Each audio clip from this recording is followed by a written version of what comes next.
I'm Dr. Harold Everett, anthropology professor turned disgraced pariah. You see, I got a little too obsessed with the fringes, the whispers of lost civilizations hidden in the farthest corners of the world. That obsession, well, it got me fired and ostracized from the academic community. But hey, at least it led me here, deep in the heart of the Amazon rainforest, following rumors of a hidden tribe untouched by modern civilization.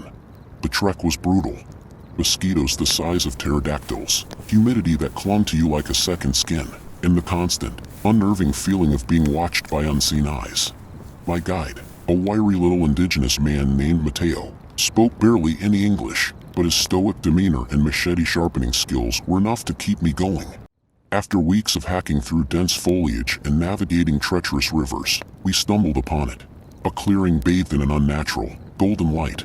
In the center stood a village unlike anything I'd ever seen.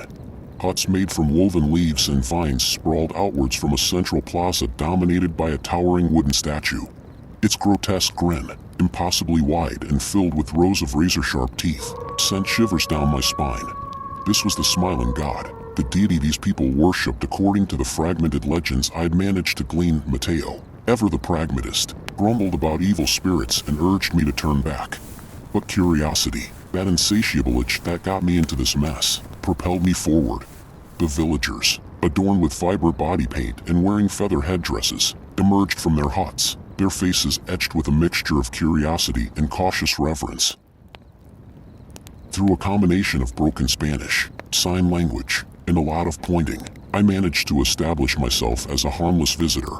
The chief, a weathered man with a calm demeanor that belied the ferocious glint in his eyes, welcomed me. His name, as best I could translate, was Kaimana, and he readily agreed to let me stay and observe their way of life. The days that followed were a blur of fascinating rituals, strange customs, and a growing unease that gnawed at my insides. Every aspect of their lives revolved around the smiling god. Prayers were offered at sunrise and sunset. Grotesque masks depicting the deity's grin were worn during ceremonies, and even their children sang haunting lullabies about its benevolence. One night, under the canopy of a million glittering stars, I finally got Kaimana to explain the smiling god's power. He spoke of deep desires, whispered wishes, and the deity's ability to grant them. All it took was a simple offering at the base of the statue, a personal belonging imbued with the essence of the desire. The villagers spoke of fulfilled wishes, a barren woman blessed with children, a crippled hunter restored to health. But a flicker of something unsettling lurked in their eyes, a hint of a hidden cost. I pressed Kaimana, my gut churning with a growing dread. He hesitated, then spoke of transformations, a price paid for the granted wishes. The details were vague, shrouded in whispers and taboo. The following days, I couldn't shake the feeling of unease. The villagers, once vibrant and lively, seemed different. A young boy, once blessed with perfect health, now sported a twitch in his eye and an unsettlingly wide grin. An elder woman, granted renewed fertility, moved with a hunched posture and a constant, guttural growl emanating from her throat. The nightmarish truth dawned on me slowly, like a creeping vine constricting my heart. The smiling god didn't grant wishes, it twisted them. It took your deepest desires and warped them into a grotesque reflection, a permanent reminder of the price paid. The villagers, their faces permanently etched with a horrifying parody of a smile, were living testaments to this sinister truth. Panic gnawed at me. This wasn't a lost civilization, it was a cautionary tale etched in flesh and bone. I had to escape, to warn the world of this lurking horror. But Mateo, convinced of the smiling god's benevolence, refused to leave. There was a struggle, a flash of my pocket knife, and then a crushing guilt that settled in my stomach like a lead weight. As I fled back through the jungle, the echoing laughter of the villagers, a chilling symphony of twisted grins, seemed to follow me. The escape was a blur of adrenaline and exhaustion. Weeks later, I stumbled out of the rainforest, a haggard mess. No one believed my story, of course. Disgraced again, labeled a madman by my former colleagues and ridiculed by the media. My warnings fell on deaf ears, dismissed as the ramblings of a broken man. But the knowledge I carried, the horrifying truth etched into my memory, became an unwelcome companion. Years passed in a haze of self-imposed exile. Haunted by nightmares of grinning faces and the echoing laughter of the damned, I clung to the fringes of academia, surviving on odd lecture gigs and the occasional grant from sympathetic, but skeptical, colleagues. The internet, a source of constant frustration, offered no solace. My attempts to share my story online were met with mockery and accusations of trolling. Then, one rainy evening, amidst the usual deluge of spam and cat videos, an email arrived. The subject line sent a jolt of adrenaline through me. The smiling God. You weren't wrong. It was short, just a single line followed by a string of cryptic coordinates. My heart pounded in my chest, a mix of dread and morbid curiosity warring within me. Could this be real? Sleep was impossible that night. The coordinates pointed to a remote location deep in the Amazon, not far from where I'd encountered the hidden tribe. Was this a trap? A cruel joke from some internet sadist? But the desperate yearning for validation, for someone to believe my story, propelled me forward. I booked a flight to Manaus, the closest major city, with a flimsy excuse about renewing research. There, I contacted a local guide, a grizzled man named Miguel with a price and a suspicious lack of questions. The journey was even more arduous than the first, my body older and less resilient. But the image of the villagers, their faces contorted into grotesque grins, spurred me on. Finally, after days of hacking through the humid jungle, we stumbled upon a clearing. But unlike the one I remembered, bathed in an unnatural golden light, this one was shrouded in an oppressive darkness.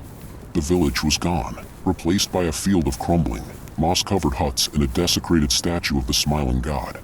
Its once gleaming grin was now chipped and cracked, an unsettling emptiness staring back at me. A wave of nausea washed over me. Had I imagined it all? The years of self-doubt gnawed at me. Just then, Miguel let out a strangled gasp. Pointing towards the center of the clearing, his face pale with fear, he whispered, "Look!" There, amidst the ruins, lay a single emaciated figure. It was Kaimana, the village chief, his body contorted into an impossible position.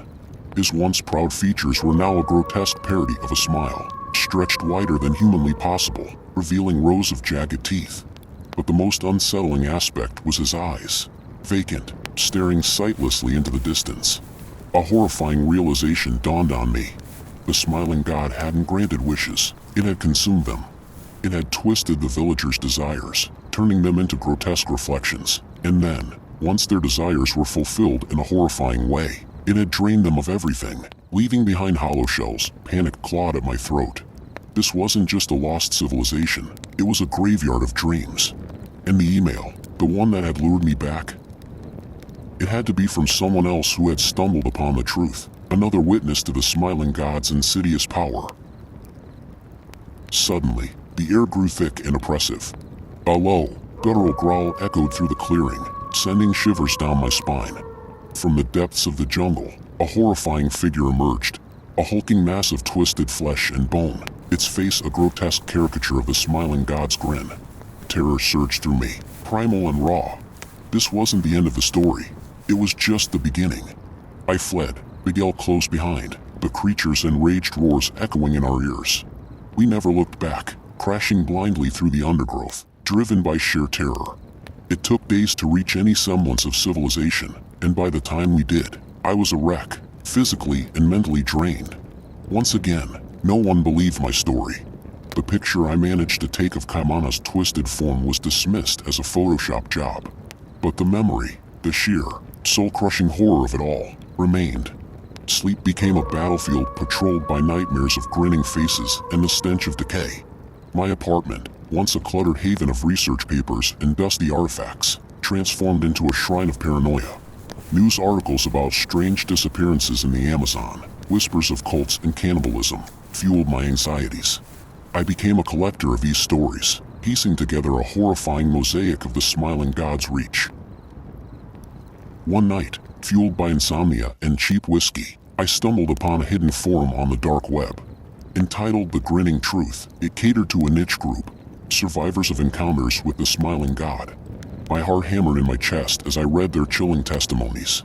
A lost hiker who stumbled upon a hidden cave filled with grinning mummies. A disgraced journalist investigating Amazonian folklore who narrowly escaped a village obsessed with self-inflicted mutilation as an offering. Each story was a macabre puzzle piece, confirming the horrifying truth I carried.